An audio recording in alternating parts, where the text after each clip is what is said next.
Bharat Canada के बीच रिश्तों में लगातार उतार चढ़ाव की स्थिति बनी हुई है।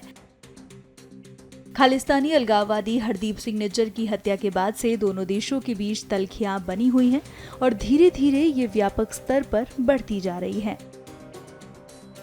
अब जैसा कि आप जानते हैं कि कनाडा में बड़ी संख्या में पंजाब के लोग रहते हैं, जिसकी वजह से कनाडा को मिनी पंजाब भी कहा जाता है। ऐसे में आमजन कनाडा में रह रहे अपने भाइयों के लिए चिंतित हैं। भारत कनाडा के संबंध को लेकर आम लोग क्या सोचते हैं, ये जानने के लिए हम पहुंच गए पंजाब के अमृतसर, जहां एक स्थानीय निवासी और अमृतसर पहुंची पर्यटक ने क्या कुछ कहा, सुनिए। क्या नुकसान हो रहा है और क्या होना चाहिए, दोनों में आपस में बैठ के सॉल्व करना चाहिए?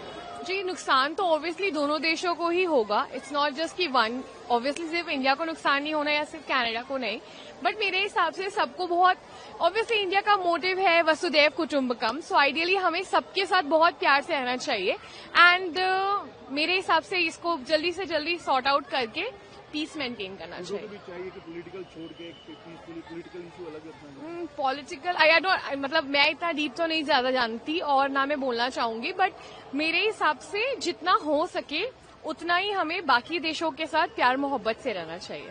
Trudeau has big problems at home with the nationalists and the right wing, and they are trying to appease everybody.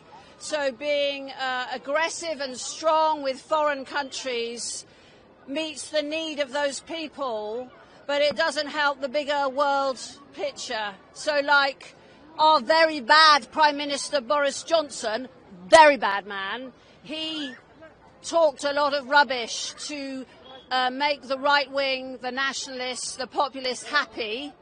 But now in England we have a better Prime Minister, so we hope that moving forward Canada will get better at this. Do you think that the two countries should get together to resolve the issue? Of course. Countries should always talk rather than fight. Always, always. And here in Amritsar, that's obvious, isn't it? Because of Pakistan and Wagah border and everything. So इस मुद्दे पर विदेश मामलों के विशेषज्ञ सुशांत सरीन क्या सोचते हैं, आपको सुनना चाहिए।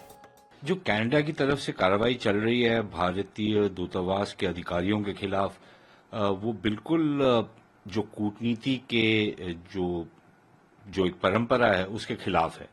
और इस तरीके की चीज आप, जो आपके यहाँ पर राजदूत होते हैं उनके खिलाफ आप इस तरीके की चीज नहीं करते, लेकिन कनाडा ना सिर्फ कर रहा है लेकिन उनको जता भी रहा है कि हम ये कर रहे हैं आपके साथ।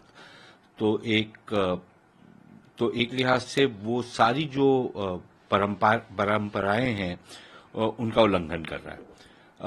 अब भारत की तरफ से प्रोटेस्ट तो जरूर, उस पर आपत्ति तो जरूर जाहिर की गई है और ये भी कहा गया है कि इसके नतीजे जो होंगे वो काफी संजीदा होंगे।